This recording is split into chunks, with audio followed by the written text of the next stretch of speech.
இந்த உலகத்திலே சஹாபாக்கள் பாவங்களை செய்த நேரத்தில் அந்த பாவத்தை உடனடியாக நினைத்து கவலைப்பட்டு கண்ணீர் வடித்து அந்த பாவத்திற்கான பரிகாரத்தை நான் உலகத்திலேயே பெற்றுக்கொள்ள வேண்டும், அல்லாஹ்வுக்கு முன்னால் நான் பாவியாக நிற்கக்கூடாது என்ற விடயத்தில் எந்த அளவுக்கு கவனம் செலுத்தினார்கள் என்பதை பல நிகழ்வுகளினூடாக நாங்கள் பார்க்க முடியும். அதிலே ஒன்றுதான் நமக்கு தெரியும். மாயிஸ் இப்னு மாலிக் ரலியல்லாஹு அன்ஹு அவர்கள் நபிகளாருடைய காலத்திலே விபச்சாரம் செய்துவிட்டு நபிகளாரிடத்தில் சென்று, தஹிர்னி யா ரசூலல்லாஹ், அல்லாஹ்வுடைய தூதரே என்னை தூய்மைப்படுத்துங்கள், என்னை பரிசுத்தப்படுத்துங்கள், நான் விபச்சாரம் செய்துவிட்டேன் என்று சொல்லுகின்றார்கள். நபி அவர்கள் அவரை திருப்பி அனுப்புகின்றார்கள். இரண்டாவது நாளும் அந்த நபி தோழர் வந்து, யா ரசூலல்லாஹ் என்னை பரிசுத்தப்படுத்துங்கள், என்னை பக்குவப்படுத்துங்கள், நான் விபச்சாரம் செய்துவிட்டேன் என்று சொன்ன நேரத்தில் நபி அவர்கள் இரண்டாவது நாளும் திருப்பி அனுப்புகின்றார்கள். மூன்றாவது நாளும் வருகின்றார்கள், திருப்பி அனுப்புகின்றார்கள். நான்காவது நாளும் வருகின்றார்கள். வந்த பொழுது நபி அவர்கள் சஹாபாக்களை பார்த்து கேட்கின்றார்கள், அபிஹி ஜுனூன், அவருக்கு ஏதாவது பைத்தியம் பிடித்திருக்கின்றதா என்று பாருங்கள் என்று கேட்டார்கள். சஹாபாக்கள் சொன்னார்கள், யா ரசூலல்லாஹ் அவர் தெளிவாகத்தான் இருக்கின்றார், அப்படி என்றால் அவர் மது அருந்தி வந்திருக்கின்றாரா என்று பாருங்கள் என்று சொன்ன நேரத்தில் நெருங்கி, அதாவது நுகர்ந்து பார்த்தார்கள், எந்த வாடையையும் காணவில்லை. இல்லை யா ரசூலல்லாஹ் அவர் தெளிவாகத்தான் இருக்கின்றார்கள் என்று சொன்ன பொழுது நபி அவர்கள் கேட்டார்கள், நீங்கள் என்ன செய்தீர்கள்? யா ரசூலல்லாஹ் நான் விபச்சாரம் செய்துவிட்டேன், நான் விபச்சாரம் செய்துவிட்டேன், என்னை நீங்கள் பரிசுத்தப்படுத்துங்கள், என்னை பக்குவப்படுத்துங்கள், இறைவனுக்கு முன்னால் விபச்சாரம் செய்தவனாக நான் நிற்பதை விரும்பவில்லை, நான் செய்த தவறுக்கான பரிகாரத்தை உலகத்திலேயே நான் பெற்றுக்கொள்ள வேண்டும், நான் செய்த பாவத்திற்கான தண்டனையை இந்த உலகத்திலேயே நான் அனுபவிக்க வேண்டும் என்று நபிகளாரிடத்திலே பிடிவாதமாக இருந்தார்கள். அதற்கு பிறகுதான் நபிகளார் ஸல்லல்லாஹு அலைஹி வஸல்லம் அவர்கள் அந்த தோழருக்கு கல்லெறிந்து கொள்ளுமாறு சஹாபாக்களுக்கு சொல்லி அந்த தண்டனை அவருக்கு நிறைவேற்றப்பட்டது. அன்புள்ள சகோதரர்களே, பாவத்தை செய்துவிட்டால் உடனடியாக அந்த பாவத்தை உணர்ந்து தௌபா செய்ய வேண்டும், அல்லாஹ்விடத்திலே அந்த பாவத்திற்கான மன்னிப்பை பெற வேண்டும். மறுமை நாளில் அல்லாஹ்வுடைய விசாரணை மன்றத்தில் பாவியாக நான் எழுந்து நிற்க கூடாது என்ற விடயத்திலே சஹாபாக்கள் கவனம் செலுத்தினார்கள். அதே போன்று அந்த நிகழ்வு நடைபெற்று ஒரு சில நாட்களில் ஹாமிதியா கோத்திரத்தை சேர்ந்த பெண்மணி வருகின்றார்கள். நபிகளாரிடத்தில் வந்து, யா ரசூலல்லாஹ் என்னை பரிசுத்தப்படுத்துங்கள், என்னை பக்குவப்படுத்துங்கள், நான் விபச்சாரம் செய்துவிட்டேன் என்று சொன்ன நேரத்திலே நபி அவர்கள் அந்த பெண்ணை திருப்பி அனுப்புகின்றார்கள். போய்விடுங்கள் என்று திருப்பி அனுப்புகின்றார்கள். அந்த பெண் மீண்டும் மீண்டும் அடம் பிடிக்கின்றார்கள். நபி அவர்களை பார்த்து சொன்னார்கள், யா ரசூலல்லாஹ் மாயிஸை நீங்கள் திருப்பி அனுப்புவதற்கு முயற்சித்ததை போன்று என்னை நீங்கள் திருப்பி அனுப்ப முயற்சிக்க வேண்டாம், எனக்கு தண்டனையை நிறைவேற்றுங்கள், அல்லாஹ்வுக்கு முன்னால் பாவியாக நிற்பதை நான் வெறுக்கின்றேன் என்று சொன்ன பொழுது நபி அவர்கள் கேட்டார்கள், நீங்கள் கருவை சுமந்திருக்கின்றீர்களா? ஆம் யா ரசூலல்லாஹ் என்னுடைய வயிற்றிலே கரு இருக்கின்றது என்று சொன்ன பொழுது, அப்படி என்றால் நீங்கள் போய் பிள்ளையை பெற்றெடுத்து விட்டு வாருங்கள் என்று சொன்னார்கள். அந்த பெண்ணுக்கு நாட்கள் செல்வதே இல்லை. எப்பொழுது இந்த பிள்ளையை நான் பெற்றெடுப்பது, எப்போது நான் நபிகளிடத்திலே சென்று செய்த பாவத்திற்கான தண்டனையை பெற்றுக்கொள்வது என்று அவர் எதிர்பார்த்து கொண்டிருந்தார்கள். பிள்ளையை பெற்றெடுத்ததும் வேகமாக நபிகளிடத்தில் சென்று, யா ரசூலல்லாஹ் குழந்தையை பெற்றெடுத்து விட்டேன், அகிம் அலையல் ஹத்தை எனக்கு நிறைவேற்றுங்கள் என்று சொன்ன பொழுது நபி அவர்கள் சொன்னார்கள், உங்களுடைய பிள்ளைக்கு நீங்கள் பால் கொடுத்து விட்டு வாருங்கள், பால் மறக்கடித்து விட்டு வாருங்கள் என்று சொன்ன பொழுது அந்த பெண்மணி சென்று அந்த குழந்தைக்கு பாலூட்டி பால் மறக்கடித்ததற்கு பிறகு ஒரு ரொட்டி துண்டை அந்த பிள்ளையுடைய கையில் கொடுத்து நபிகளிடத்திலே செல்லுகின்றார்கள். யா ரசூலல்லாஹ் நான் பிள்ளைக்கு பால் மறக்கடிக்க செய்து விட்டேன், இந்த பிள்ளை வேறு உணவுகளை இப்பொழுது சாப்பிடுகின்றது, எனக்கு ஹத்தை நிறைவேற்றுங்கள், எனக்கு தண்டனையை நிறைவேற்றுங்கள் என்று நபிகளாரிடத்திலே போய் சொன்னார்கள். அந்த நேரத்திலே நபிகளார் ஸல்லல்லாஹு அலைஹி வஸல்லம் அவர்கள் வேறு வழியின்றி ஒரு குழியை தோண்டுமாறு சொல்லி அந்த குழியில் அந்த பெண்ணை வைத்து கல்லெறிந்து கொள்ளுமாறு சஹாபாக்களுக்கு சொன்னார்கள். அந்த இடத்திற்கு ஹாலித் இப்னுல் வலீத் ரலியல்லாஹு அன்ஹு அவர்கள் வருகின்றார்கள். வந்து ஒரு கல்லை எடுத்து அந்த பெண்ணுக்கு வேகமாக எறிகின்றார்கள். அந்த பெண்ணுடைய இரத்தம் அவருடைய முகத்திலே வந்து விழுகின்றது. ஏசுகின்றார்கள், திட்டுகின்றார்கள். நபி அவர்கள் அந்த இடத்திற்கு வேகமாக வந்து, மஹ்லன் யா ஹாலித், ஹாலிதே நிதானத்தை கடைபிடியுங்கள், நிதானத்தை கடைபிடியுங்கள், ஃபவல்லதி நஃப்ஸி பியதிஹி, என்னுடைய உயிர் எவன் கைவசம் இருக்கின்றதோ அவன் மீது நான் சத்தியமிட்டு சொல்லுகின்றேன், லகத் தாபத் தௌபத்தன், அந்த பெண் செய்த தௌபா இருக்கின்றதே, அந்த தௌபாவை ஊழல் செய்யக்கூடிய, லஞ்சம் பெறக்கூடிய ஒரு மனிதன் செய்தாலும் அல்லாஹ் ஏற்றுக்கொள்வான். அப்படிப்பட்ட ஒரு தௌபாவை அந்த பெண்மணி செய்திருக்கின்றார்கள்.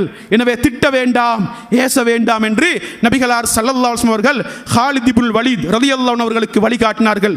அன்புள்ள சகோதரிகளே, அந்த பெண்மணி சுமார் 3 ஆண்டு காலம் காத்திருந்தார்கள். கருவை சுமந்து அதை பெற்றெடுத்து பால் மறக்க செய்துவிட்டு நபிகளாரிடத்தில் வேகமாக வந்து, யா ரசூலல்லாஹ், என்னை பரிசுத்தப்படுத்துங்கள், என்னை பக்குவப்படுத்துங்கள், காரணம் நான் மறுமையில் குற்றவாளியாக அல்லாஹ்வுக்கு முன்னால் நிற்பதை விரும்பவில்லை என்று சொல்லி தண்டனையை இந்த உலகத்திலேயே பெற வேண்டும் என்ற விடயத்தில் அந்த பெண்மணி கவனம் செலுத்தினார்கள். அதே போன்று அன்புள்ள சகோதரிகளே, மற்றும் ஒரு உதாரணம் தான் ரசூலுல்லாஹி ஸல்லல்லாஹு அலைஹி வஸல்லம் அவருடைய காலத்திலே அப்துல்லா என்று சொல்லப்படுகின்ற ஒரு மனிதர் அடிக்கடி மது அருந்திவிட்டு அதற்கான தண்டனையை பெறுவதற்காக நபிகளாரிடத்திலே அழைத்து வரப்படுவார்கள். ஒரு முறை அப்படி அழைத்து வரப்பட்டு அவருக்கு தண்டனை நிறைவேற்றப்படுகின்றது. அந்த நேரத்தில் ஒரு மனிதர் சொன்னார், அல்லாஹும்ம அன்ஹு மா அக்ஸர மா யூதா பிஹி, யா அல்லாஹ், இந்த மனிதனுக்கு நீ லானத்து செய்து விடு, இந்த மனிதனை நீ சபித்து விடு, அடிக்கடி அதிகமாக இவர் கொண்டு வரப்படுகின்றாரே, இந்த தண்டனைக்காக அழைத்து வரப்படுகின்றாரே, எனவே இவருக்கு நீ லானத்து செய்துவிடு என்று சொன்ன பொழுது ரசூலுல்லாஹி ஸல்லல்லாஹு அலைஹி வஸல்லம் அவர்கள் அந்த மனிதரை பார்த்து சொன்னார்கள், லா தல்அன்ஹு, அவரை நீங்கள் திட்ட வேண்டாம், சபிக்க வேண்டாம். ஏன் தெரியுமா? ஃபவல்லாஹி மா அலிம்து அன்னஹு யுஹிப்புல்லாஹ வ ரசூலஹு, அவரை பற்றி நான் அறிந்திருக்கக்கூடிய விடயம் என்ன தெரியுமா?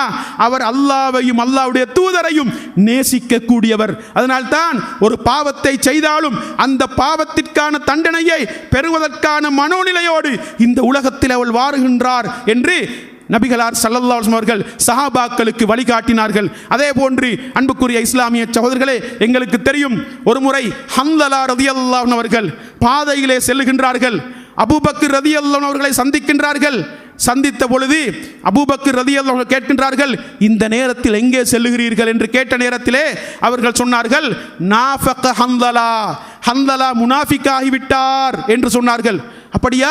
அது என்ன? வமாதாக், அப்படி என்றால் என்ன என்று கேட்ட நேரத்திலே ஹன்ஸலா ரலியல்லாஹு அன்ஹு சொன்னார்கள், நாங்கள் நபி அவர்களோடு இருக்கக்கூடிய நேரத்தில் எங்களுக்கு சுவர்க்கத்தை ஞாபகப்படுத்துவார், நரகத்தை ஞாபகப்படுத்துவார், கண்களால் அதை பார்ப்பது போன்ற உணர்வு எங்களுக்கு ஏற்படும். ஆனால் வீட்டுக்கு சென்று மனைமார்களோடு உறவாடக்கூடிய நேரத்தில், பிள்ளைகளோடும் இந்த உலக வாழ்க்கையோடு நாங்கள் உறவாடக்கூடிய நேரத்திலே எங்களுடைய மனோநிலை வித்தியாசப்படுகின்றது. எனவே 2 மனோநிலை எனக்கு ஏற்படுகின்றது. நபிகளாரோடு இருக்கக்கூடிய நேரத்தில் ஒரு விதமாகவும், வீட்டுக்கு வந்தால் என்னுடைய மனோநிலை இன்னொரு விதமாக மாற்றமடைகின்றது. எனவே ஹன்ஸலா முனாஃபிக்காகிவிட்டார், இதை நபிகளாரிடத்திலே முறையிடுவதற்காக நான் செல்கின்றேன் என்று சொன்ன நேரத்திலே அபூபக்கர் ரலியல்லாஹு அன்ஹு சொல்கின்றார்கள், எனக்கும் இதே மனோநிலை இருக்கின்றது, எனக்கும் இதே மனோநிலை இருக்கின்றது, வாருங்கள் இருவருமாக நபிகளாரை சந்திப்போம் என்று இருவருமாக செல்லுகின்றார்கள். நபிகளாரிடத்திலே முறையிடுகின்றார்கள், யா ரசூலல்லாஹ், உங்களோடு இருக்கக்கூடிய நேரத்தில் சுவர்க்கத்தை ஞாபகப்படுத்துவீர்கள், நரகத்தை நினைவூட்டுவீர்கள், அவற்றை கண்களால் காண்பதை போன்ற உணர்வு எங்களுக்கு ஏற்படும். யா ரசூலல்லாஹ், நாங்கள் வீட்டுக்கு சென்றால், மனைமார்களை கண்டால், பிள்ளைகளை கண்டால், உலக வாழ்க்கையோடு நாங்கள் சங்கமித்தால் எமது மனோநிலையில் மாற்றம் ஏற்படுகின்றது யா ரசூலல்லாஹ் என்று சொன்ன நேரத்திலே நபி அவர்கள் சொன்னார்கள், நீங்கள் என்னிடத்தில் இருக்கக்கூடிய நேரத்தில் எப்படி இருப்பீர்களோ அதே போன்று நீங்கள் தொடர்ந்தும் இருந்தால் லசாஃபஹத்குமுல் மலாயிகத்து ஃபீ ஃபுருஷிக்கும் வ ஃபீ துர்காத்திக்கும், மலக்குமார்கள் உங்களுடைய விரிப்புகளிலும் உங்களுடைய பாதைகளிலும் உங்களோடு முசாஃபஹா செய்வார்கள். வலாக்கின் சாஅத்தன் வசாஅ, அதாவது ஈமான் கூடும் குறையும். ஒரு நேரத்தில் ஈமான் கூடுதலாக இருக்கும், இன்னொரு நேரத்தில் ஈமான் கொஞ்சம் குறைவடையும். இதுதான் மனிதனுடைய இயல்பு. மனிதனுடைய இயல்பு இப்படித்தான் இருக்கும் என்பதை அந்த தோழர்களுக்கு நபிகளார் ஸல்லல்லாஹு அலைஹி வஸல்லம் அவர்கள் தெளிவுபடுத்தினார்கள். அன்புள்ள சகோதரர்களே, மனோநிலையில் ஏற்பட்ட மாற்றம் நயவஞ்சகமோ நிஃபாக்கோ என்று அஞ்சக்கூடிய உணர்வு சஹாபாக்களுக்கு ஏற்பட்டது என்றால் எந்த அளவுக்கு அதாவது அவர்களுடைய உள்ளத்தை பரிசுத்தப்படுத்துவதில் பக்குவப்படுத்துவதில் அவர்கள் கவனம் செலுத்தினார்கள் என்பதை இதிலிருந்து நாங்கள் புரிந்து கொள்ளலாம். அதே போன்று அன்புக்குரிய இஸ்லாமிய சகோதரர்களே, ரசூலுல்லாஹி ஸல்லல்லாஹு அலைஹி வஸல்லம் அவர்களுடைய காலத்திலே அபூதர் அல் கிஃபாரி ரலியல்லாஹு அன்ஹு அவர்கள் ஒரு கருப்பு நிற மனிதனை பார்த்து யப்ன சௌதா, கருப்பியின் மகனே என்று சொன்ன நேரத்திலே நபி அவர்கள் கண்டித்தார்களே, யா அபூதர் இன்ன கம்ருன் ஃபீக ஜாஹிலியா, அபூதர்ரே ஜாஹிலிய குணம் ஜாஹிலிய பண்பு இருக்கக்கூடிய மனிதராக நீங்கள் இருக்கிறீர்கள் என்று நபி அவர்கள் அந்த தோழரை